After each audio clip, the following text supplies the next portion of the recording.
أمن تذكر جيران بذي سلام ما زجت ذنعا جرى من مقلة بدم مولى. صلوا على النبي يا أيها الذين آمنوا صلوا عليه وسلموا تسليما. اللهم صل على سيدنا مولانا محمد وعلى الجود والكرم من بين علمه والحلم والحكم وآله وصحبه وبارك وسلم. صلاة وسلام عليك يا رسول الله وعلى آلك وصحابك يا حبيب الله. عزیزان گرامی، میں عرض یہ کر رہا تھا کہ معراج کا معجزہ ہمارے نبی صلی اللہ علیہ وسلم کو اللہ نے عطا فرمایا. معجزہ کہتے ہیں کوئی ایسا واقعہ، کوئی ایسی صفت، کوئی ایسی چیز جس سے سارے غیر نبی عاجز آ جائیں اور نبی ہنستے مسکراتے اسے ادا کریں. مثلا مردے کو کوئی زندہ نہیں کر سکتا. حضرت عیسیٰ علیہ السلام کو اللہ نے معجزہ دیا، وہ ٹھوکر مارتے تھے، تم بے عزتی فرماتے تھے، مردہ زندہ ہو جاتا. پتھر میں کوئی جان تو نہیں ڈال سکتا، کوڑھی کو بغیر دوا علاج کی کوئی اچھا تو نہیں کر سکتا. حضرت عیسیٰ مسیح علیہ الصلوۃ والتسلیم صرف دم کر دیتے یا پتھروں کی مٹی کی چڑیا کی مورت بنا کے اس میں پھونک مارتے، اللہ کی قدرت سے وہ چڑیا زندہ چڑیا میں تبدیل ہو جاتی، یعنی کھلونے زندگی پا جاتے جس سے ساری دنیا عاجز ہے. وہ اللہ کا نبی آسانی سے کر لے جائے اسے کہتے ہیں معجزہ، جو دلیل ہوتا ہے اس بات کی کہ یہ اللہ کا نبی، اللہ کا رسول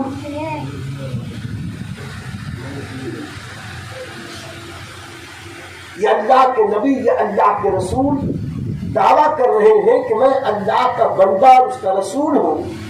تو ان کے دعوے میں صداقت ہے، دعوے کی دلیل میں وہ معجزہ پیش کرتے ہیں کہ جو ساری انسانیت مل کے نہ کر سکے نبی آسانی سے کر لے. ہر نبی کو اللہ نے معجزہ دیا، لیکن ہمارے نبی صلی اللہ علیہ وسلم کو بہت سارے معجزات کے علاوہ عظیم تر معجزہ معراج کا معجزہ عطا فرمایا.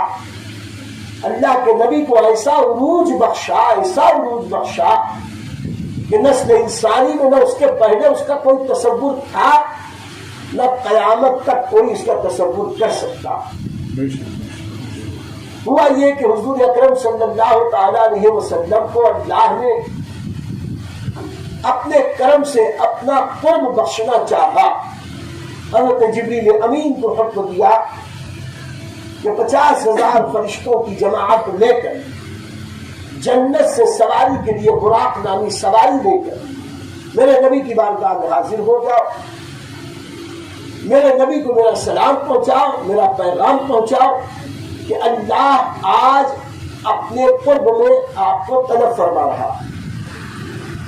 حضور اکرم صلی اللہ علیہ وسلم کی بارگاہ میں حضرت جبریل امین حاضر ہوئے، بڑے ہی ادب کے ساتھ اللہ کا سلام اور اس کا پیام پہنچایا.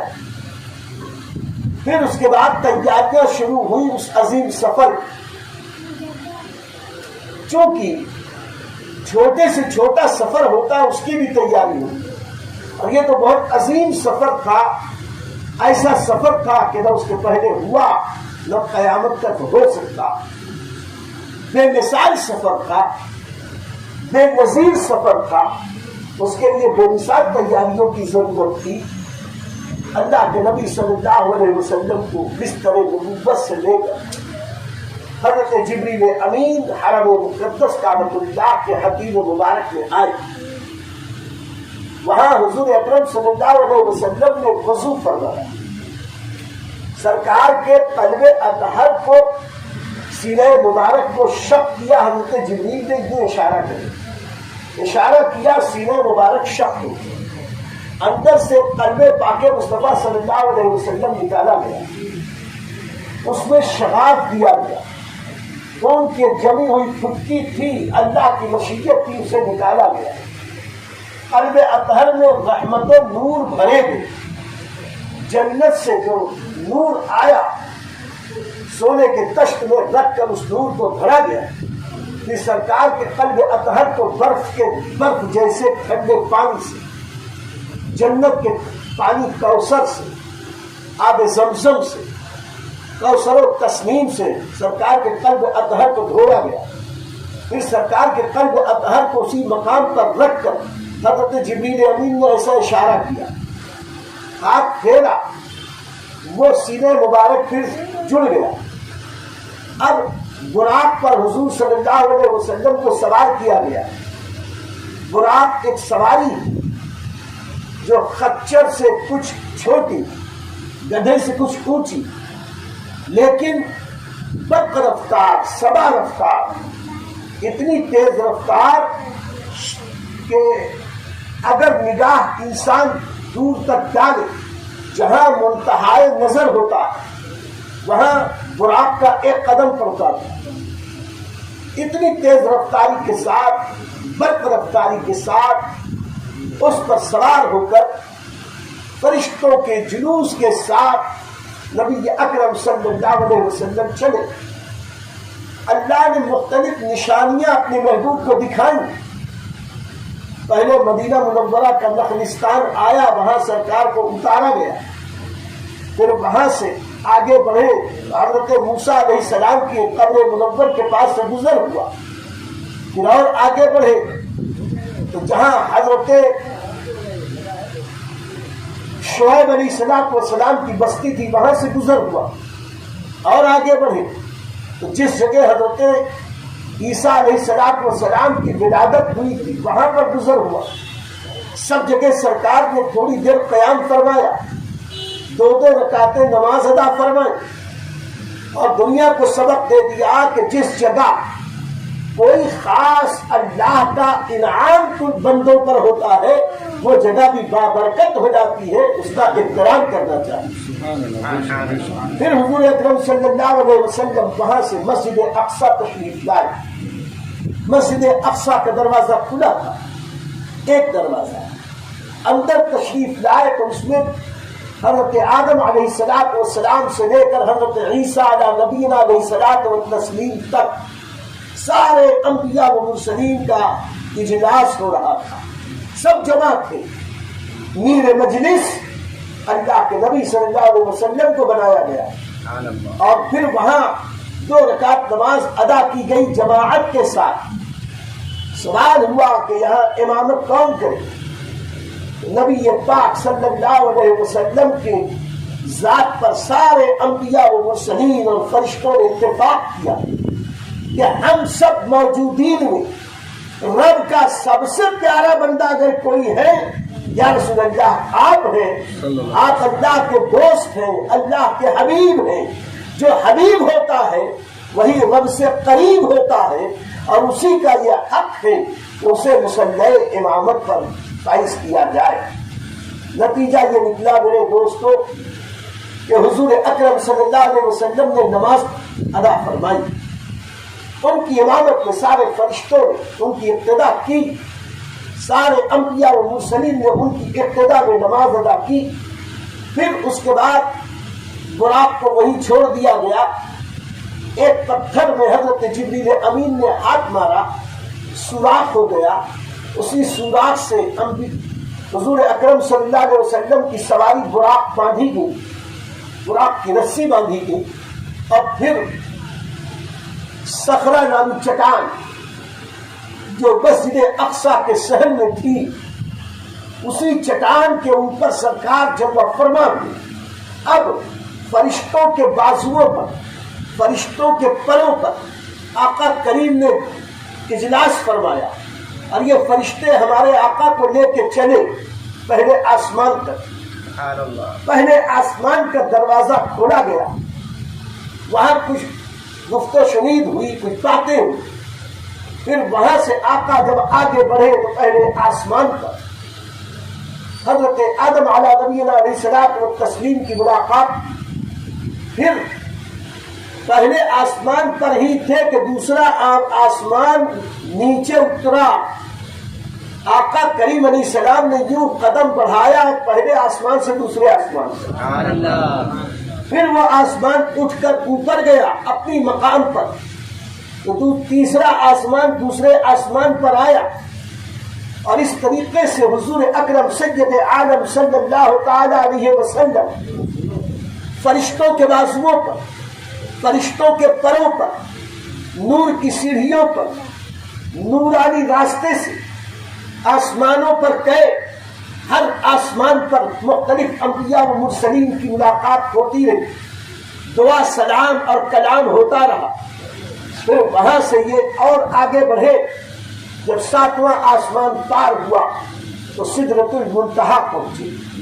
سدرۃ المنتہا ایک ایسا مقام ہے جو اس عالم اسباب کی آخری حد ہے. سدرۃ المنتہا یہ لفظ قرآن میں بھی آیا, احادیث میں اس کی کچھ شرح بھی فرمائی گئی. سدرہ درخت کو کہتے ہیں بیری کا درخت, بیر, جیسے بیر کا درخت ہوتا ہے اس طرح کا, لیکن وہ نورانی درخت تھا. جب حضرت موسیٰ علیہ السلام عام دنیا کے درخت کے قریب گئے, اللہ نے تجلی فرمائی تو حضرت موسیٰ علیہ السلام کو اللہ تعالیٰ نے نبوت کے اظہار کا اذن عطا فرما دیا. اب بتایا کہ موسیٰ تم ہمارے نبی, ہمارے رسول, ہمارے پیغمبر. جب دنیا کا درخت اللہ کے انوار و تجلیات سے فیضیاب ہوتا ہے تو وہ ایسا عظیم ہو جاتا ہے کہ وہ درخت جس جگہ پر ہو, قرآن کی بولی میں وہ وادی مقدس ہو جاتی ہے. تو جو درخت 7ویں آسمان کے پار ہو, جسے قرآن میں جنت الماوا کے قریب کہا ہو, جسے عالم اسباب کی انتہا رب نے فرمایا ہو, اس درخت کی عظمت کو ہم اور آپ کیا سمجھ سکتے ہیں؟ سمجھانے کے لیے کہا گیا تو بیری کے درخت کی طرح ایک درخت تھا جس کے پتے بیر کے پتوں کی طرح تھے, لیکن بہت بڑے کرو, اور اس درخت کی جڑیں 6 آسمان میں تھی, اور 7ویں آسمان سے پار اس کا تنا تھا, اس کے بعد اس کی شاخیں تھیں, اور وہ عالم اسباب کا آخری حصہ. وہاں اس کے آگے نہ کوئی نبی, نہ کوئی رسول, نہ کوئی فرشتہ, نہ کوئی اور مخلوق. اللہ کی طرف سے کسی کو اجازت نہیں کہ اس کے آگے جائیں, اس لیے کہ پھر اللہ کے انوار و تجلیات کی وہ نورانیت تھی کہ کسی کے بس میں ہی نہ تھا کہ اس نورانیت کے کو سہار سکے. یہ اللہ کی قدرت. اب یہ سدرۃ المنتہا تک آئے. حضرت جبرائیل علیہ السلام جو شروع سے ساتھ میں آئے تھے وہیں پر رک گئے. آقا کریم علیہ الصلوۃ والتسلیم نے ارشاد فرمایا, جبریل بس یہیں تک. کہا یا رسول اللہ, اگر اس حد سے بال برابر بھی میں آگے بڑھ گیا, چیونٹی برابر بھی میں آگے بڑھ گیا, تو تجلیات الہی سے میرے بالوں پر جل جائیں گے.